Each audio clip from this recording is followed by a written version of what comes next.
حضرت محمد صلی اللہ علیہ وسلم کی افطاری۔ یہ واقعہ سن کر آپ کی آنکھوں میں بھی آنسو آ جائیں گے۔ حضرت عائشہ رضی اللہ عنہ سے روایت ہے کہ رسول خدا صلی اللہ علیہ وسلم اکثر افطاری میں تربوز کو کھجور کے ساتھ۔ بسم اللہ الرحمن الرحیم۔ السلام علیکم محترم ناظرین۔ رمضان المبارک کے ماہ سعید میں حضور نبی کریم صلی اللہ علیہ وسلم کے معمولات، عبادت اور ریاضت میں عام دنوں کی نسبت کافی اضافہ ہو جاتا۔ اس مہینے میں اللہ تعالیٰ کی خشیت اور محبت اپنے عروج پر ہوتی۔ اس شوق اور محبت میں آپ صلی اللہ علیہ وسلم راتوں کے قیام کو بھی بڑھا دیتے۔ حضور نبی کریم صلی اللہ علیہ وسلم کے انہی معمولات کا ذکر کیا جاتا ہے تاکہ ہم بھی حضور نبی کریم صلی اللہ علیہ وسلم کے اسوہ حسنہ پر عمل کر کے اس مہینے کی برکتوں اور سعادتوں کو لوٹ سکیں۔ حضور نبی کریم صلی اللہ علیہ وسلم رمضان المبارک سے اتنی زیادہ محبت فرمایا کرتے تھے کہ اس کے پانے کی دعا اکثر کیا کرتے تھے، اور رمضان المبارک کا اہتمام ماہ شعبان میں ہی روزوں کی کثرت کے ساتھ ہو جاتا تھا۔ حضور نبی کریم صلی اللہ علیہ وسلم اس مبارک مہینے کا خوش آمدید کہہ کر اس کا استقبال کرتے۔ حضور نبی کریم صلی اللہ علیہ وسلم نے سوالیہ انداز کے ذریعے صحابہ کرام سے رمضان المبارک کے استقبال کے بارے میں پوچھ کر اس مہینے کی برکت کو مزید واضح کیا۔ جب رمضان المبارک کا مہینہ آتا تو حضور صلی اللہ علیہ وسلم صحابہ کرام سے دریافت کرتے، تم کس کا استقبال کر رہے ہو اور تمہارا کون استقبال کر رہا ہے؟ یہ الفاظ آپ نے 3 دفعہ فرمائے۔ اس پر حضرت عمر رضی اللہ عنہ نے عرض کیا، یا رسول اللہ صلی اللہ علیہ وسلم، کیا کوئی وحی اترنے والی ہے یا کسی دشمن سے جنگ ہونے والی ہے؟ حضور صلی اللہ علیہ وسلم نے فرمایا، نہیں، ایسی کوئی بات نہیں ہے۔ پھر آپ صلی اللہ علیہ وسلم نے فرمایا، تم رمضان کا استقبال کر رہے ہو جس کی پہلی رات تمام اہل قبلہ کو معاف کر دیا جاتا ہے۔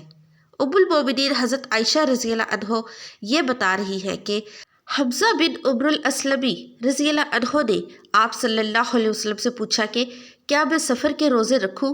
آپ صلی اللہ علیہ وسلم نے انہیں اختیار دیا کہ اگر چاہو تو رکھو، اگر چاہو تو روزہ نہ رکھو۔ یہاں پر روزے سے مراد فرض روزہ ہے، اس لیے کہ آپ صلی اللہ علیہ وسلم کا فرمان ہے کہ یہ اللہ کی طرف سے رخصت ہے۔ اس سے معلوم ہوتا ہے کہ حمزہ رضی اللہ عنہ کا یہ سوال فرض روزوں کے بارے میں تھا۔ اس کی دلیل ابو داؤد کی روایت کردہ یہ حدیث ہے کہ حمزہ بن عمر الاسلمی رضی اللہ عنہ نے پوچھا، اے اللہ کے رسول صلی اللہ علیہ وسلم، میں صاحب سواری ہوں جسے میں استعمال میں لاتا ہوں، کبھی اس پر خود سفر کرتا ہوں اور کبھی اسے کرائے پر دیتا ہوں، اور بسا اوقات دوران سفر یہ مہینہ یعنی رمضان آ جاتا ہے اور میں روزہ رکھنے کی طاقت رکھتا ہوں۔ الحدیث۔ اس بات کا بھی احتمال ہے کہ یہ سوال مطلق روزہ رکھنے کے بارے میں تھا، چاہے وہ واجب ہو یا نفل، کیونکہ حضرت عائشہ رضی اللہ عنہ کا قول ہے اور وہ بہت زیادہ روزے رکھنے والے تھے۔ اس سے یہ واضح ہوتا ہے کہ سفر میں روزہ نہ رکھنے کی اجازت ہے۔ جس نے رخصت کو لے لیا اس نے درست کیا، اور جس نے روزہ رکھا اس کے لیے یہ جائز ہے اور اس کے روزے کو واجب کا ادا کرنے والا سمجھا جائے گا۔ محترم ناظرین، اللہ کے پیارے نبی حضرت محمد صلی اللہ علیہ وسلم نے اپنی حیات زندگی میں 2 رمضان دیکھے ہیں، یعنی کہ 2 رمضان گزارے ہیں۔ 10ویں رمضان کے شروع ہونے سے پہلے آپ اس دنیا سے پردہ فرما گئے، یعنی کہ آپ اللہ کے پاس تشریف لے گئے۔ اس طرح سے آپ نے اپنی زندگی میں روزے فرض ہونے سے وفات تک 2 رمضان گزاری ہے۔ ناظرین، آج کی اس ویڈیو میں ہم بات کرنے والے ہیں کہ اللہ کے پیغمبر حضرت محمد مصطفیٰ صلی اللہ علیہ وسلم کی سحری اور افطاری کیسے ہوتی تھی، یعنی کہ آپ سحری اور افطاری میں کیا کیا چیزیں کھانا پسند کرتے تھے، اور ساتھ میں ہم آپ کو پیارے نبی صلی اللہ علیہ وسلم کی افطاری کا ایک ایسا واقعہ بھی بتانے والے ہیں جس کو سن کر یقیناً آپ لوگوں کا دل خوش ہو جائے گا۔ ناظرین، حضرت انس رضی اللہ عنہ فرماتے ہیں کہ اللہ کے نبی حضرت محمد صلی اللہ علیہ وسلم مغرب کی نماز سے پہلے چند کھجوروں سے افطاری فرماتے تھے، یعنی کہ آپ تازہ کھجوروں سے افطاری کرتے تھے۔ اگر تازہ کھجور نہ ملتی تو پھر آپ خشک کھجور سے یعنی کہ سوکھے کھجور سے افطاری فرماتے، اور اگر کبھی خشک کھجور بھی نہ ہوتی تو پھر آپ چند چلو پانی پی کر افطاری کرتے تھے، یعنی کہ تھوڑے سے پانی کو پی کر آپ افطاری کرتے تھے۔ ایک اور حدیث پاک میں ہے کہ اللہ کے نبی صلی اللہ علیہ وسلم ان کھجوروں سے یا پھر کسی ایسی چیز سے افطاری فرماتے تھے جو آگ کی پکی ہوئی نہ ہوتی تھی، جیسے کہ پھل، فروٹس، یعنی کہ آپ صلی اللہ علیہ وسلم اس طرح کی چیزوں سے روزہ کرنا یعنی افطار کرنا زیادہ پسند فرماتے تھے۔ اس لیے یاد رکھیں، تازہ کھجور سے افطاری کرنا یہ مستحب ہے، اور اگر تازہ کھجور نہ ملے تو خشک کھجور سے یعنی چھوارے سے روزہ کھولنا بھی بہتر ہے، اور اگر کبھی خشک کھجور بھی نہ ملے تو پھر پانی سے افطاری کرنا بھی ہمارے نبی پاک صلی اللہ علیہ وسلم کی سنت ہے، یا پھر اس کے علاوہ جوس یا دودھ کے ساتھ بھی روزہ کھولنا بہتر ہے۔ یاد رکھیں، اللہ کے نبی صلی اللہ علیہ وسلم افطاری میں آگ پر پکی ہوئی چیزوں کو نہیں کھاتے تھے۔ اس کا مطلب یہ نہیں کہ اس کے لیے آپ نے منع فرمایا ہے، بلکہ اس کے بارے میں آپ نے ارشاد فرمایا ہے کہ افطاری میں آگ کی پکی ہوئی چیزوں کو کھانے سے پیٹ کو نقصان پہنچتا ہے، معدے کو نقصان پہنچتا ہے، اس لیے آپ اپنے آپ کو اس پریشانی سے بچانے کے لیے ایسا کرتے تھے۔ مگر آج کل تو دیکھنے میں آتا ہے کہ زیادہ تر لوگ افطاری میں سموسے اور پکوڑے کو کھانا ہی زیادہ پسند کرتے ہیں، مگر یاد رکھیں ایسا اللہ کے پیارے نبی صلی اللہ علیہ وسلم کبھی نہیں کرتے تھے۔ اس کے علاوہ ناظرین، اللہ کے نبی صلی اللہ علیہ وسلم جب سحری کھاتے تھے تو بالکل آخری وقت میں کھاتے تھے۔ ادھر حضرت بلال اذان دے رہے ہیں اور ادھر آپ آخری لقمہ کھا رہے ہیں، اور ادھر سورج نیچے ہو یعنی کہ ڈوبا ہوا، اور آپ نے اپنے منہ میں کھجور رکھی یعنی کہ افطاری کی۔ ایسا آپ اس لیے کرتے تھے تاکہ اپنی امت پر بھوک کا وقت کم سے کم آئے۔ ایک مرتبہ اللہ کے نبی صلی اللہ علیہ وسلم سحری کے وقت میں بکرے کی سری کھا رہے تھے۔ حضرت علی رضی اللہ عنہ بھی آپ کے ساتھ میں تھے۔ اتنے میں حضرت بلال رضی اللہ عنہ آئے اور عرض کرنے لگے، یا رسول اللہ صلی اللہ علیہ وسلم، وقت ختم ہو گیا ہے، میں اذان دینے جا رہا ہوں، آپ براہ مہربانی کھانا پینا بند کریں۔ اور یہ کہہ کر حضرت بلال اذان دینے چلے گئے اور اذان دینے کی تیاری کرنے لگے۔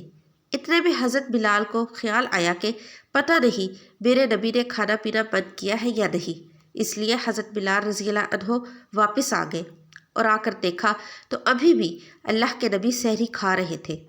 یہ دیکھ کر حضرت بلال رضی اللہ عنہ نے کہا، یا رسول اللہ، اللہ کی قسم سحری کا وقت ختم ہو گیا ہے، صبح ہو گئی ہے۔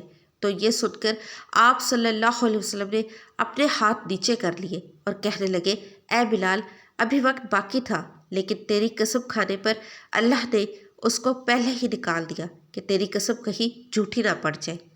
پھر حضرت علی رضی اللہ عنہ نے فرمایا، اگر بلال قسم نہ کھاتے تو جب تک میرے نبی صلی اللہ علیہ وسلم کھاتے رہتے تب تک صبح صادق نہ ہوتی۔ اب ناظرین، آپ کو ان 10 چیزوں کے بارے میں بتاتے ہیں جن کو اللہ کے پیارے نبی صلی اللہ علیہ وسلم بہت پسند فرماتے تھے اور ان کو شوق کے ساتھ تناول فرمایا کرتے تھے۔ یاد رکھیں، اللہ کے پیارے نبی حضرت محمد صلی اللہ علیہ وسلم کا کھانا پینا بہت ہی سادہ تھا۔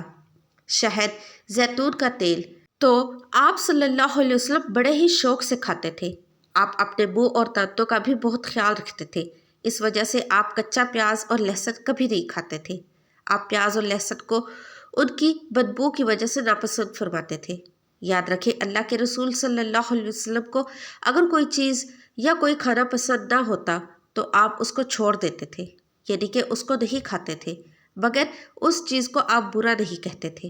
حدیث پاک میں ہے کہ اللہ کے نبی صلی اللہ علیہ وسلم کی عادت مبارکہ تھی کہ آپ کو جس قسم کا بھی کھانا مل جاتا تھا آپ اس کو تناول فرما لیتے تھے، یعنی کہ آپ وہ تمام کھانے جو خدا نے حلال کیے ہیں ان کو تلاوت فرما لیتے تھے۔ مگر یہ 10 چیزیں اللہ کے نبی کو بہت زیادہ پسند تھی، ان کو آپ بڑے ہی شوق کے ساتھ تناول فرماتے تھے۔ نمبر 1، کھجور۔ ناظرین، اللہ کے پیارے نبی حضرت محمد صلی اللہ علیہ وسلم کو کھجور سب سے زیادہ پسند تھی۔ آپ چند کھجوروں سے افطاری فرماتے تھے، یعنی کہ تازہ کھجوروں سے آپ افطاری کرتے تھے۔ اگر تازہ کھجور نہ ملتی تو پھر آپ خشک کھجور سے افطاری کرتے تھے، اور اگر خشک کھجور بھی نہ ملتی تو پھر آپ پانی سے افطاری کرتے تھے۔ کھجوروں میں سب سے زیادہ آپ کو اجوا کھجور سب سے زیادہ پسند تھی۔ آپ صلی اللہ علیہ وسلم نے فرمایا کہ جس گھر میں کھجور ہوتی ہے اس گھر میں کبھی بھی فاقہ نہیں ہوتا ہے۔ نمبر 2، انگور۔ ناظرین، اللہ کے پیارے نبی حضرت محمد صلی اللہ علیہ وسلم کو انگور کھانا بہت ہی پسند تھا، یعنی کہ آپ انگور کو بڑے ہی شوق کے ساتھ کھاتے تھے، کیونکہ انسانی صحت کے لیے بھی یہ بہت ہی فائدہ مند پھل ہے۔ نمبر 3، انار۔ ناظرین، پیارے نبی صلی اللہ علیہ وسلم کو انار کھانا بہت ہی زیادہ پسند تھا۔ آپ انار کو بھی بڑے ہی شوق کے ساتھ کھاتے تھے۔ آپ صلی اللہ علیہ وسلم نے فرمایا کہ انار جنت کے پھلوں میں سے ایک پھل ہے۔ نمبر 4، انجیر۔ ناظرین، اللہ کے نبی صلی اللہ علیہ وسلم کی پسندیدہ غذاؤں میں سے ایک غذا انجیر ہے۔ آپ صلی اللہ علیہ وسلم نے فرمایا کہ انجیر بھی جنت کے پھلوں میں سے ایک پھل ہے، کیونکہ جنت میں جتنے بھی پھل ہوں گے وہ انجیر کی طرح ہوں گے۔ ان میں انجیر کی طرح نہ کوئی چھلکا ہوگا نہ ہی کوئی گٹھلی ہوگی۔ اس کے علاوہ آپ صلی اللہ علیہ وسلم نے فرمایا کہ انجیر کا پھل کئی طرح کی بیماریوں کو بھی روکتا ہے۔ نمبر 5، تربوز۔ ناظرین، اللہ کے نبی حضرت محمد صلی اللہ علیہ وسلم کو افطاری میں تربوز بھی بہت زیادہ پسند تھا۔ آپ اکثر تربوز کو کھجور کے ساتھ ملا کر کھاتے تھے۔ حضرت عائشہ رضی اللہ عنہ سے روایت ہے کہ رسول خدا صلی اللہ علیہ وسلم اکثر تربوز کو کھجوروں کے ساتھ ملا کر کھاتے تھے۔ نمبر 6، دودھ۔ ناظرین، دودھ بھی ہمارے پیارے نبی حضرت محمد صلی اللہ علیہ وسلم کو بہت زیادہ پسندیدہ غذاؤں میں سے ایک غذا ہے۔ آپ کو دودھ بہت زیادہ پسند تھا۔ آپ اکثر گائے اور بکری کا دودھ استعمال کرتے تھے۔ آپ دودھ کو کبھی خالص تو کبھی پانی میں ملا کر پینا پسند کرتے تھے۔ نمبر 7، شہد۔ ناظرین، اللہ کے پیارے نبی صلی اللہ علیہ وسلم کو شہد بھی بہت زیادہ پسند تھا۔ آپ اکثر شہد کا استعمال کرتے تھے، اور یہی نہیں کہ شہد کا ذکر قرآن پاک میں بھی کئی دفعہ آیا ہے۔ نمبر 8، گوشت۔ ناظرین، پیارے نبی صلی اللہ علیہ وسلم کو گوشت کھانا بہت زیادہ پسند تھا۔